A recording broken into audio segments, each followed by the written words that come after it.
12 पैकी 9 पालिका ताब्यात घेणं सोपं नव्हतं। महाविकास आघाडीने एकत्रित ताकद लावली होती, तरीही विरोधकांना चारीमुंड्या चित करत भाजप व महायुतीने दिमाखदार विजय मिळवला। स्थानिक स्वराज्य संस्थांच्या निवडणुकीत पालकमंत्री राधाकृष्ण विखेंचं नेतृत्व पुन्हा एकदा ठळक झालं। या निवडणुकीत अजून एक चर्चा राहिली, ती म्हणजे माजी खासदार सुजय विखेंच्या आक्रमक स्टाईलची। शिर्डीतील ऐतिहासिक विजयानंतर सुजय विखेंनी केलेलं भाषण बरंच काही सांगून गेलं। माझा 2024ला एकदा पराभव झाला, पण त्यानंतर गेल्या वर्षभरात मी अनेक गुलाल अंगावर घेतले। लोकांना गोड बोलून फसवता येत नाही, माझ्यासारखं कडू बोलून आपलेपणा सिद्ध करावा लागतो, असं म्हणत त्यांनी या निवडणुकीचं परफेक्ट विश्लेषण केलं। नेमकं काय म्हणाले सुजय विखे, त्यांच्या बोलण्यातला मतितार्थ काय, हेच आपण या व्हिडिओतून पाहणार आहोत। नमस्कार, मी अजय आणि तुम्ही पाहत आहात अहिल्यानगर लाईव्ह 24, नगरी राजकारणाचं परफेक्ट ॲनालिसिस। नगर जिल्ह्यातील 12 पालिकांच्या निवडणुकीचा निकाल 21 डिसेंबरला लागला। विखेंच्या नेतृत्वाखाली महायुतीने तब्बल 9 पालिकांवर झेंडा फडकवला। विखेंच्या विजयाचा स्ट्राईक रेट सुमारे 80-85% राहिला। विखेंचा बालेकिल्ला समजल्या जाणाऱ्या राहता व शिर्डी विक्रमी निकाल लागला। शिर्डीत 23 पैकी 20 आणि राहत्यात 20 पैकी 19 जागांवर विखे गटाचे उमेदवार निवडून आले। या विक्रमी विजयानंतर पालकमंत्री विखेंची जिल्ह्यावरील पकड जशी अधोरेखित झाली, तसंच सुजय विखेंच्या नेतृत्व गुणांवरही पुन्हा शिक्कामोर्तब झाला। या बापलेकांची लोकप्रियता दिवसेंदिवस वाढत असल्याचं या निवडणुकीनंतर जाणवलं। भाजपच्या राज्यातील श्रेष्ठींनाही कदाचित एवढा मोठा विजय अपेक्षित नसावा, परंतु सुजय विखेंनी तो मिळवून दाखवला। विजयानंतर सुजय विखेंनी शिर्डीत पत्रकारांशी संवाद साधला। त्यावेळी त्यांनी अगदी नम्रपणे या विजयाचं वर्णन केलं। विखे काय म्हणाले ते एकदा आपण पाहू। मी शिर्डीच्या तमाम मतदारांचे मनापासून आभार व्यक्त करतो। साईबाबांच्या या पावन भूमीमध्ये नगर परिषदेची स्थापना झाल्यानंतर ही पहिली निवडणूक होती। 25 वर्ष नगरपंचायतची सत्ता माननीय नामदार राधाकृष्ण विखे पाटील साहेबांच्या ताब्यात जनतेने दिली। कायम निवडणुकी घासून राहायची, कधी 10 नगरसेवक, कधी 11 नगरसेवक, पण साईबाबांच्या कृपा आशीर्वादाने, आमच्या राज्याचे लाडके मुख्यमंत्री माननीय देवेंद्र फडणवीस साहेबांच्या आशीर्वादाने, उपमुख्यमंत्री शिंदे साहेब, अजितदादा पवार साहेब आणि या मतदारसंघाचे आमचे नेते, भाग्यविधाते पालकमंत्री नामदार राधाकृष्ण विखे पाटील साहेबांच्या कृपेमुळे, त्यांच्या आशीर्वादामुळे 23 पैकी 20 नगरसेवक हे महायुतीचे निवडून आले। आणि आमचा नगराध्यक्ष जो अतिशय सर्वसामान्य होता, अशा सर्वसामान्य महिलेला 5,500-6 हजाराच्या फरकाने मताधिक्याने शिर्डीच्या जनतेने निवडून दिलं। जो विश्वास या प्रचारामध्ये आम्ही जनतेपर्यंत पोहोचवला, जे कामं आम्ही केले, मला कुठेतरी असं वाटतं की ही पहिली निवडणूक आहे ज्यामध्ये कामाची पावती मिळाल्यासारखं वाटतं। आपण महिलांच्या सुरक्षिततेबाबतीत भूमिका घेतली, आपण स्वच्छतेबाबतीत भूमिका घेतली आणि या भूमिकेमुळं चर्चा भरपूर झाल्या। मतदान झाल्यानंतर जसं मी परवा पण भाषणामध्ये बोललो की चर्चा करणारे दुसरे कोणीच नव्हते, चर्चा करणारे हे आमचेच लोक होते। पण गोरगरीब जनता ही सदैव विखे पाटील परिवाराच्या पाठीशी उभी राहिली आणि आज भारतीय जनता पार्टीच्या प्रयत्नातून, सगळ्या संघटनेच्या प्रयत्नातून, प्रत्येक कार्यकर्त्याच्या प्रयत्नातून नगरसेवक आणि नगराध्यक्ष हे महत्वाचे नसतात, ज्यांच्यामुळे ते नगराध्यक्ष नगरसेवक होतात ते कार्यकर्ते महत्वाचे असतात। आणि हा विजय मी त्यांना समर्पित करतो की अपक्षाची आवश्यकता आम्हाला कुठे दिसत नाही।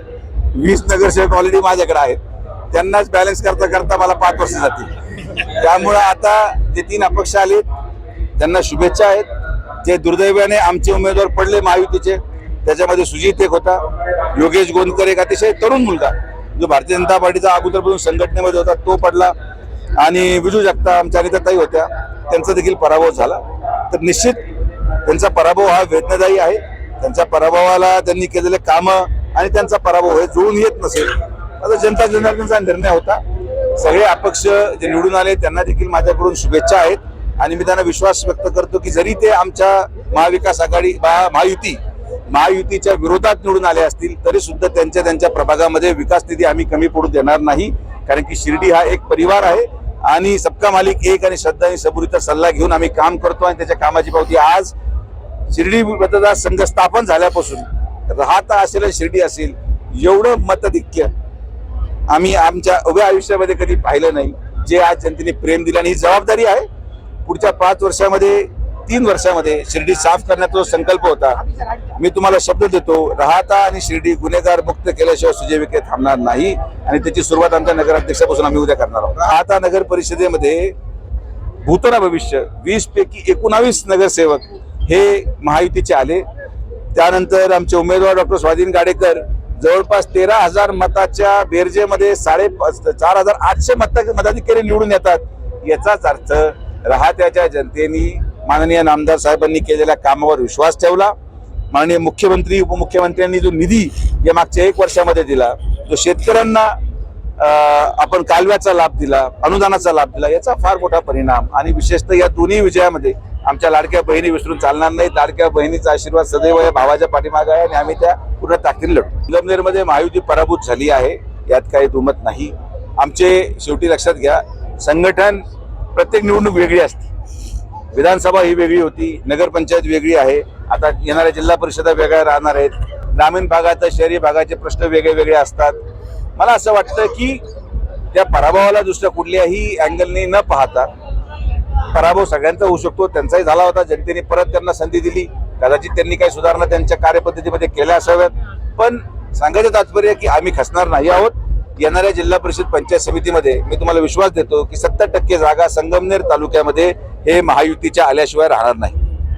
की जे माझ्या सभा झाल्या, जे माझ्या भाषणं झाले, हा फरक महाराष्ट्राने पाहायला पाहिजे की गोड बोलूनच मतं मिळू शकत नाही. कडू बोलणाऱ्या माणसाला पण मतं मिळतात. त्याचं जिवंत उदाहरण डॉक्टर सुजय विखे आहे. कडू पण सत्य हे आमच्या माता भगिनींना पटलं की हा आमचा भाऊ, आमचा मुलगा, आमचा नातू हा आमच्यासाठी लढतोय, ही भावना व्यक्त झाली. आणि ह्या अशा प्रकारचं मताधिक्य, जवळपास 7-8 हजाराचा लीड, जे लोक म्हणत होते फार घासून झालंय आणि आता वातावरण टाईट झालंय. आम्ही कधी वातावरण टाईट होऊन जाते, आम्ही हवा टाईट करतो, आम्ही वातावरण टाईट होऊ देत नाही. हे या जनतेचं प्रेम आहे. आणि जो शब्द रोजगारासंदर्भात, गरिबांच्या घरासंदर्भात, हा कामाचा पावती मी म्हणेल की याच्या अगोदर पण शिर्डीमध्ये असं यश कधीही कुठल्याही पक्षाला जनतेने मिळू दिलं नाही. पण यावेळेस जनतेने ठरवलं होतं विखे पाटील साहेबांच्या पाठीमागे उभं राहायचं. आणि भारतीय जनता पार्टी आणि महायुतीचा हा फायदा जर आपण पाहिला की मतविभागणी आम्ही होऊ दिली नाही. शिवसेनेला विश्वासात घेतलं, राष्ट्रवादी काँग्रेसला विश्वासात घेतला आणि हा महायुतीच्या एकत्रित परिणाम राहता शिर्डीमध्ये तुम्हाला पाहायला मिळाला. राहता व शिर्डी पालिकात विजय मिळणारच होता, परंतु तो ऐतिहासिक ठरला. शिवाय इतर 7 पालिकातही महायुतीने बाजी मारली. सर्वसामान्य जनता ही महायुतीच्या व विकासाच्या पाठीमागे ठामपणे आहे, हे या निवडणुकीने दाखवून दिल्याचं विखेंनी सांगितलं. संगमनेर व श्रीरामपूरच्या पराभवाबद्दल विखे अगदी मनमोकळे बोलले. ज्या श्रीरामपूरमध्ये आतापर्यंत कमळाचं नामोनिशाण नव्हतं, त्या श्रीरामपूरमध्ये भाजपने 10 जागांवर विजय मिळवला. ही आमची पहिली निवडणूक होती. तिथे अजून जास्त काम करावे लागेल, जनतेला अजून जास्त विश्वास द्यावा लागेल, असंही विखेंनी सांगितलं. श्रीरामपूरमध्ये शिवसेना शिंदे गटाने साथ दिली असती तर आजचा निकाल कदाचित वेगळा लागला असता, असेही आता बोलले जाऊ लागले आहे. ज्यांनी विखेंवर आरोप केले ते उमेदवार थेट 3ऱ्या क्रमांकावर फेकले गेले. यातूनच विखेंवर आरोप केलेल्या स्वयंघोषित नेत्यांनी आत्मपरीक्षण करावं, असंही आता सांगितलं जात आहे. विजयाने हुरळून जाण्यापेक्षा पराभूत झालेल्या मुद्द्यांचा अभ्यास केला तर राजकारणात टिकता येतं. विखेंच्या आजच्या बाईटमध्ये त्यांचा हाच गुण पुन्हा एकदा दिसला. विखेंनी या बाईटमध्ये विजयी उमेदवारांपेक्षा शिर्डीत त्यांच्या पार्टीच्या पराभूत उमेदवारांची नावे सांगितली. विजयी उमेदवारांपेक्षा आपला कोणता उमेदवार पडला व तो का पडला हे त्यांना माहीत होतं. विखेंचं हेच स्टेटमेंट चांगलंच व्हायरल झालं. विजयाच्या गुलालातही पराभूत झालेल्या उमेदवारांना लक्षात ठेवणारा नेता म्हणून विखेंची चर्चा झाली. शिवाय विखेंनी आगामी जिल्हा परिषद व पंचायत समिती निवडणुकीत पराभव झालेल्या तालुक्यात काय होईल हेही आत्ताच सांगून टाकलं. संगमनेरमध्ये पराभव झाला असला तरी या पराभवाने आम्ही खचणार नाहीत. आगामी जिल्हा परिषद व पंचायत समिती निवडणुकीमध्ये आम्ही संगमनेरमधील 70% जागांवर विजय होऊ असा विश्वास त्यांनी व्यक्त केला. याच बाईटमध्ये विखेंचा अजून एक मुद्दा व्हायरल झाला. विखे म्हणाले की या निवडणुकीत गोड बोलणाऱ्या नेत्यांना लोकांनी नाकारलं. मी कडू बोलतो पण खरं बोलतो हे लोकांना समजू लागले. मी कामाचा आहे, काम करायचं म्हटल्यावर कडू बोलावंच लागणार, त्यामुळेच मायबाप जनतेने माझ्यावर विश्वास ठेवला, असंही विखेंनी बोलून दाखवलं. मित्रांनो, तुम्हाला हा विषय कसा वाटला ते आम्हाला कमेंट करून नक्की कळवा. शिवाय व्हिडिओ आवडला असेल तर चॅनलला सबस्क्राईब करून व्हिडिओला लाईक करायला विसरू नका. पुन्हा भेटूयात नव्या विषयावर. तोपर्यंत सप्रेम नमस्कार.